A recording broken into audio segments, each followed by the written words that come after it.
This is Society of Thoracic Surgeons General Thoracic User Group call for Wednesday, May 27th.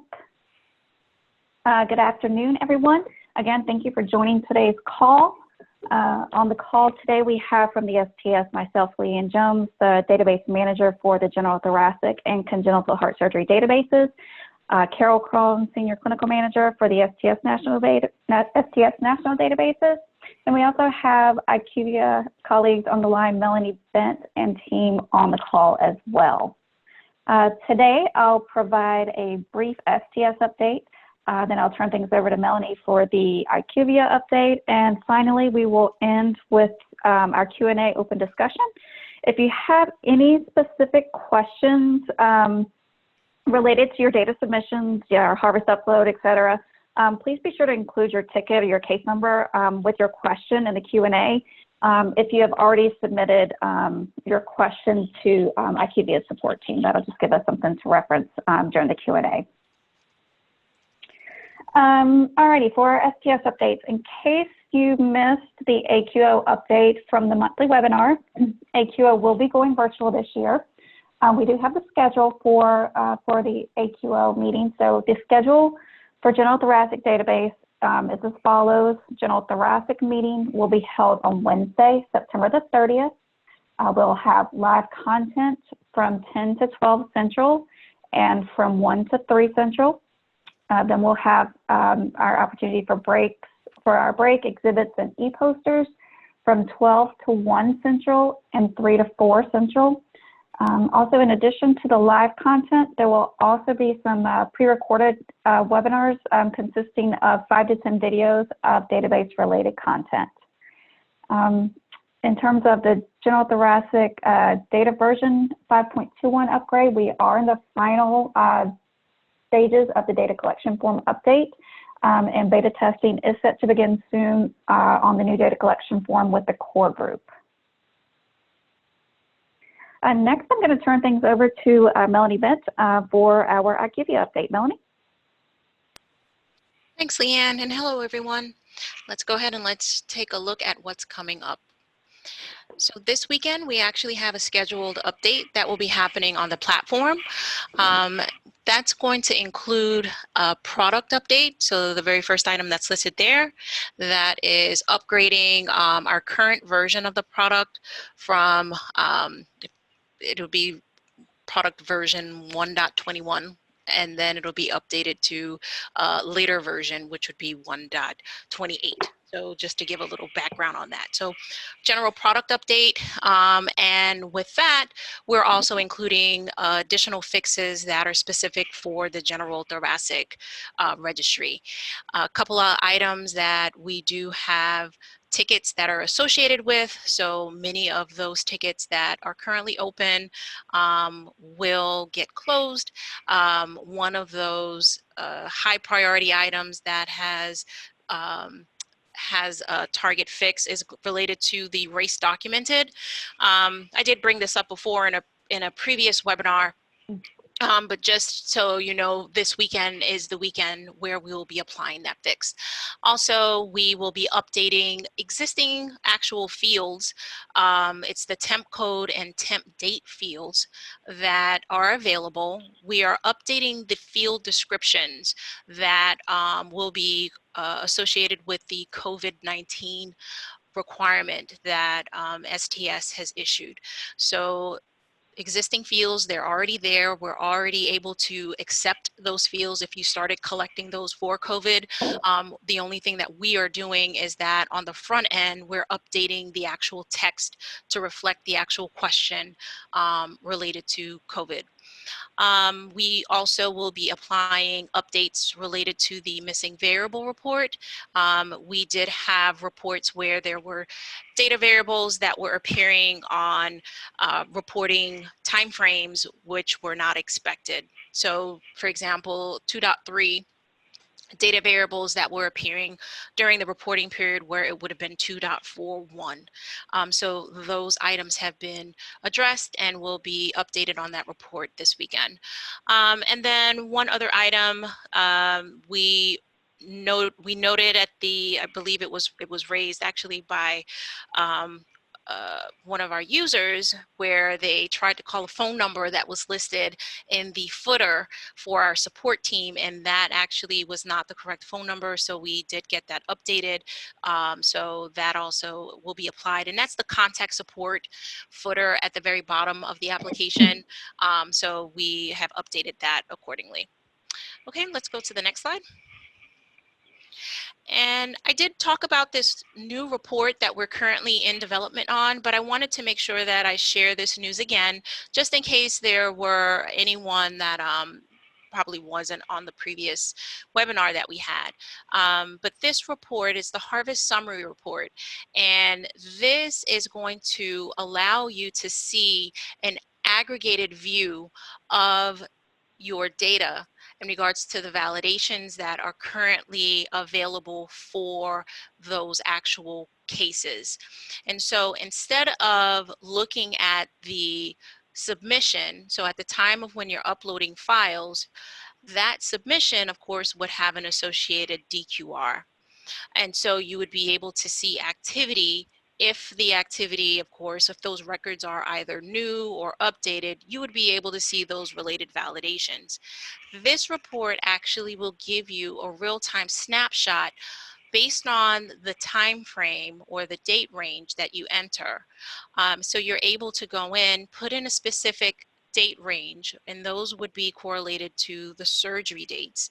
And it will allow you to review all of the records that fall within that time period, and you could look at the current validations that are associated with them.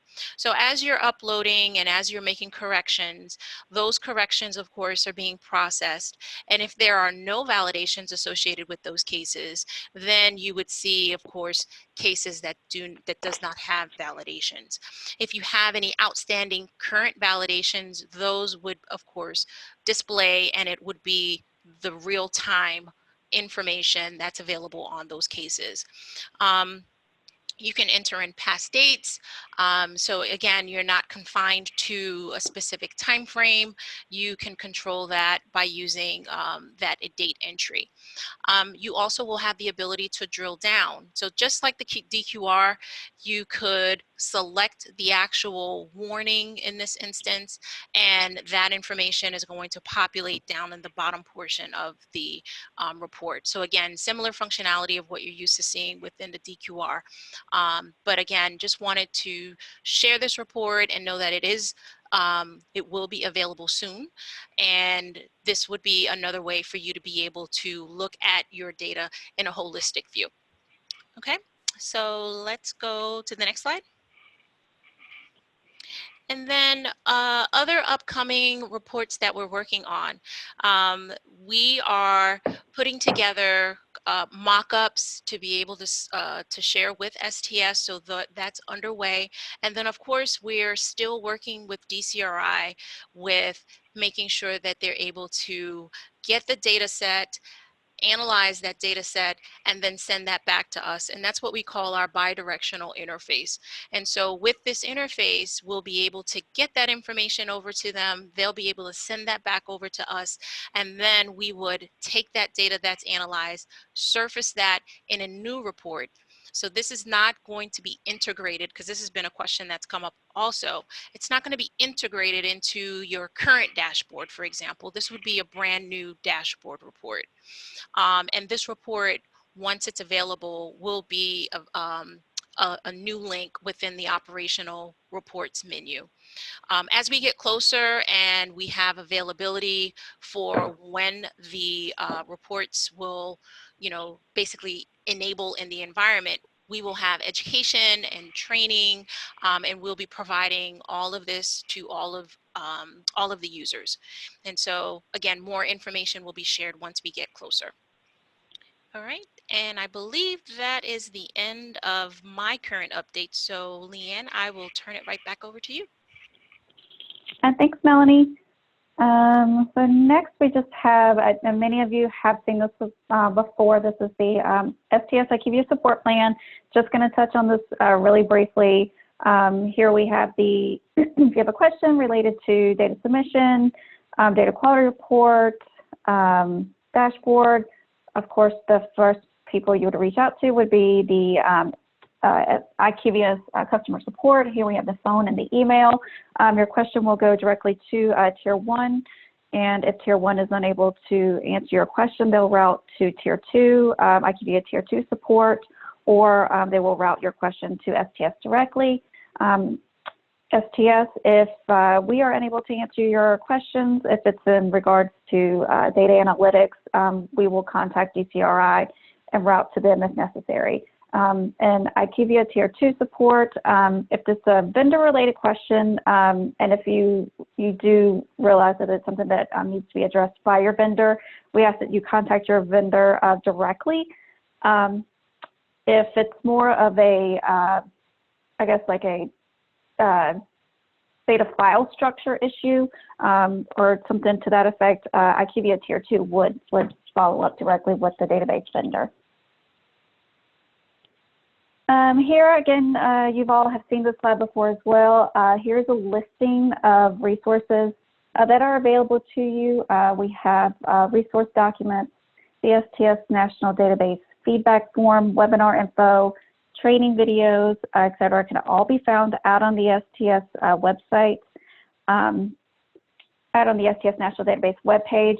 Also, here is my email address, ljones@sts.org, if you need to contact me directly.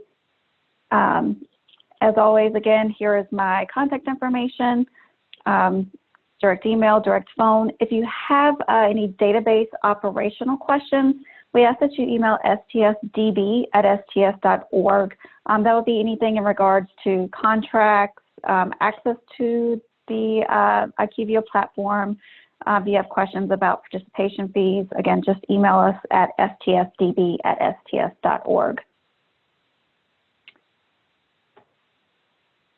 All right. Before we get into the Q&A, I just wanted to provide the dates for our next general thoracic surgery database webinars. Our next monthly webinar is scheduled for June 10th at 1:30 Central, and our next general thoracic user group call is scheduled for June 23rd at 2:30 p.m. Central. That is actually all that we have today. Next, we're going to turn things over to Q&A. Please use the Q&A function if you have any questions. We'll answer as many questions as possible, and as always, we encourage your feedback and would love to hear from you. So please be sure to submit any of your questions to the Q&A. So let's see here. Next, it looks like we have some questions coming in to the Q&A, so we'll go ahead and get started. Our first question is how to enroll to get email updates, notifications of STS webinars and user group meetings. So our email notifications are sent to primary data and file contacts as well as backup data and file contacts. And I think they may be sent to surgeons as well. I'm not exactly 100% sure, but I think primarily it's the primary data and file contacts and backup contacts. If you're not currently listed as a contact for your site, your first step would be to fill out the participant contact form out in the STS website. If you have any questions about filling out that form, you can either email me directly, ljones@sts.org, or you could also email stsdb@sts.org. If you are already listed as a contact and you're not getting these emails, we suggest that you do contact your IT department to make sure that the stsdb@sts.org mailbox has been whitelisted. And there's also the mail.clickdimensions.com is also another email address that we ask that is whitelisted as well. And Leanne, this is Carol. Yep. If somebody is not getting emails, sometimes their work email is blocking STS. So we are able to accept the secondary email. If they reach out to stsdb@sts.org, they and let us know what their PID number is and that this is a secondary email. Jane can add those in.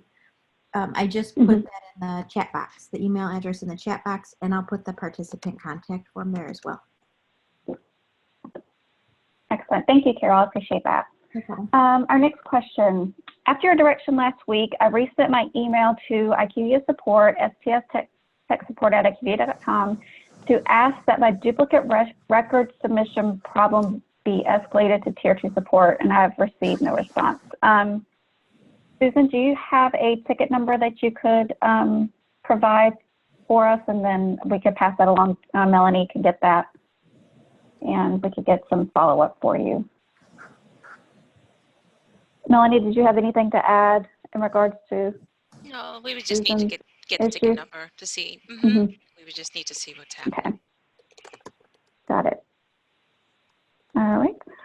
Our next question, can IQVIA post a list of known issues so we're not submitting tech support emails for a known issue? Asked if they were posted anywhere on the IQVIA website, but was instructed that they are not currently listed. They are listed under the notifications section within the platform.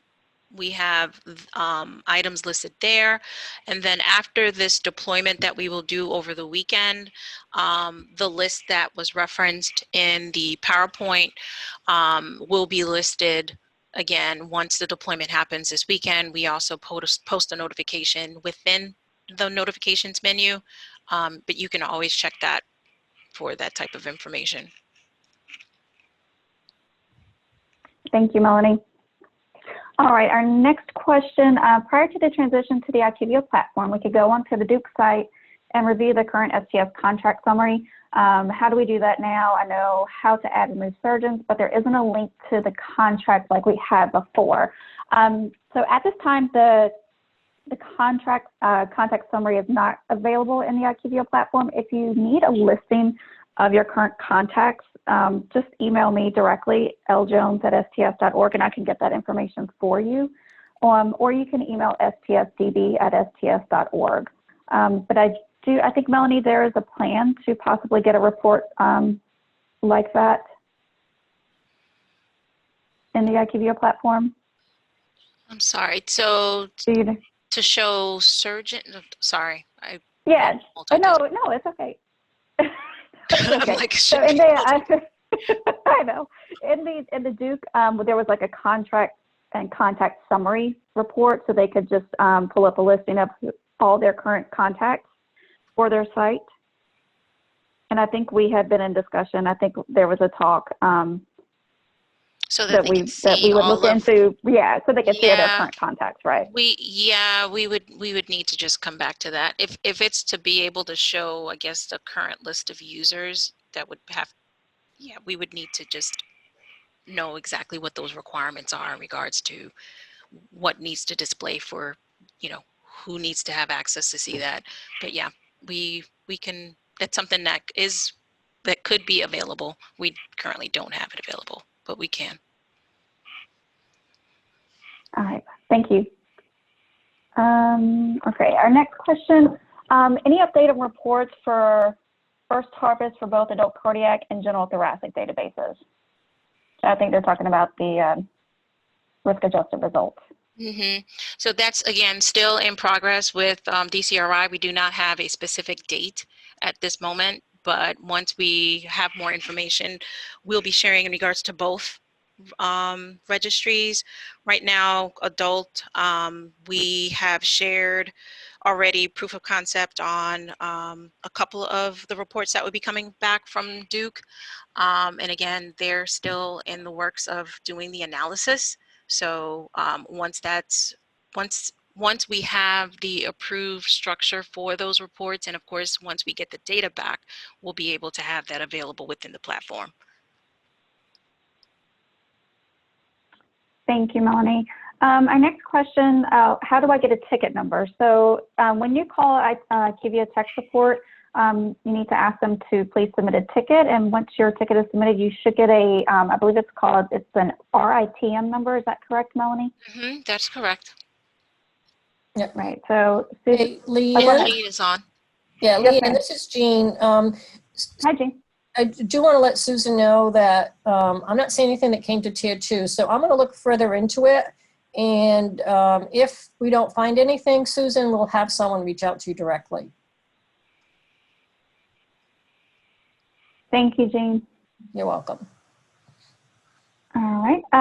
And Melanie, this is from Barb. She checked the notification section for known issues, but her issue was She's not seeing. listed. And so, Mhm. Barbara, in the instance, if it's a specific issue for you, all tickets or all, I guess, items that are logged, if it's specific only to you, that probably is not going to be listed as a known issue. Usually known issues impact all users or a subset of users. If you have an ID that was provided to you, if you can share that, and then we can take a look at it. But if it's an instance where maybe you're trying to upload and your file is throwing an error message and that's specific for you, you know, that would be something that we would be working with just you on, and probably wouldn't report that as a known issue on the notification section. But if you have an ID, please go ahead and share it.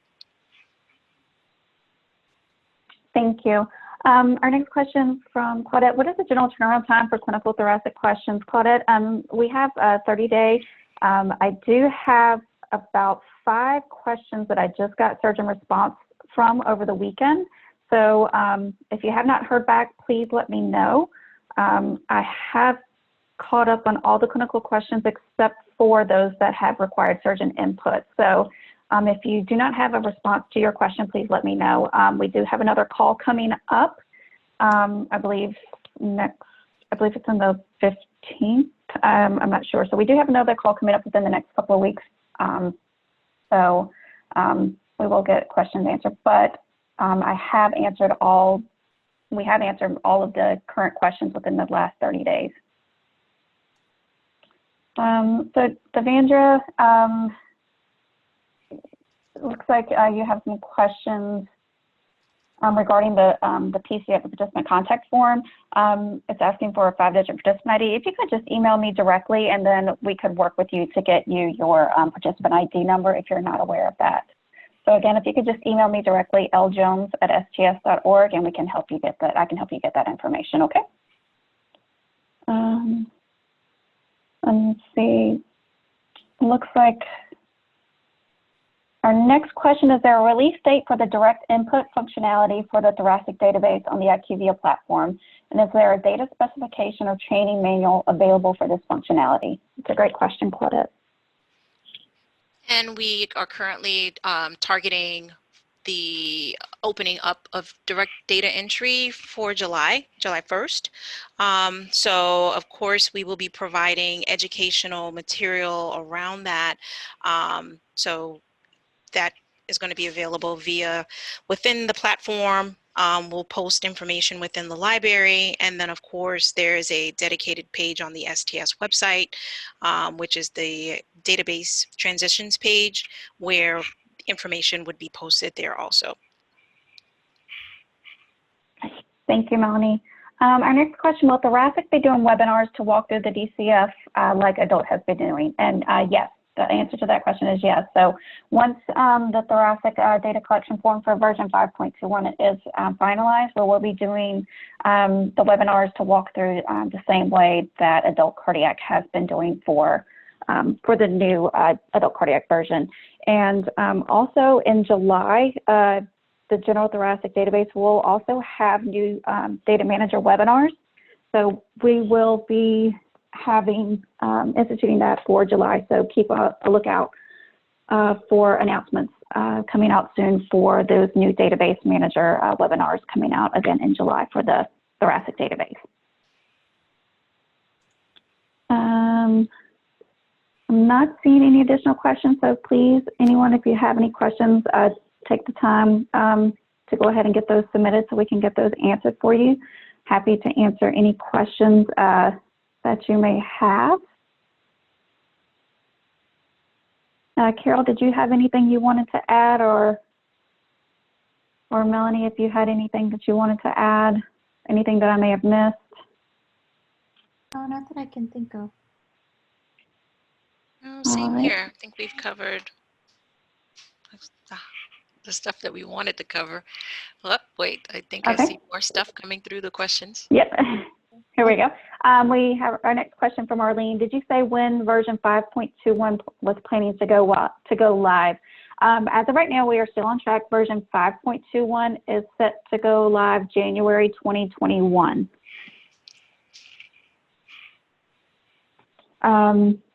And where, Kathy, wanted to know, where is the question submission form?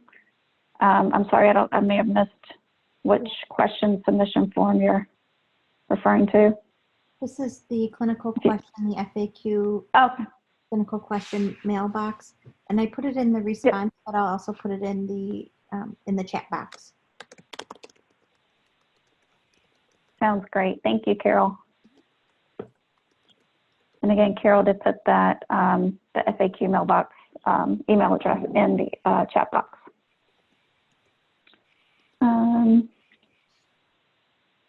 Let's see, I'll give a couple more minutes to see if we have any additional questions come in. And again, Carol, for those, Carol did just put my email and the clinical question email in the chat box. So thank you, Carol. Welcome. I'm not seeing any additional questions come in. I'll give just another minute. Definitely want to make sure we use everyone's time wisely. Our next question, we do have another question. My understanding is that the IQVIA platform will not have the reporting functions as those of other vendor databases. It will only be for direct data entry in July, but reporting will be limited. Is that correct?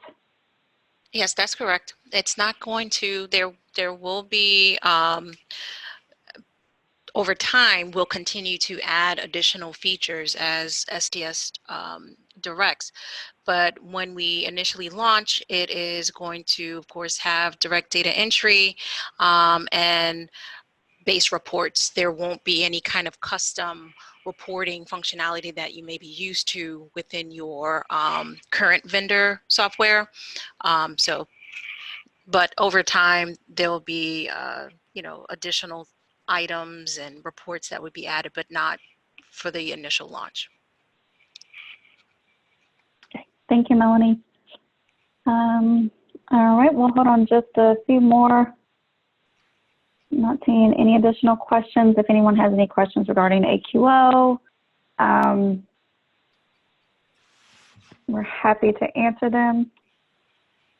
Again, if you do have questions that come up after you think of after this webinar is over, please feel free to email me directly. Again, happy to answer any questions. Let's see here, I'll give it till about 4 o'clock Eastern.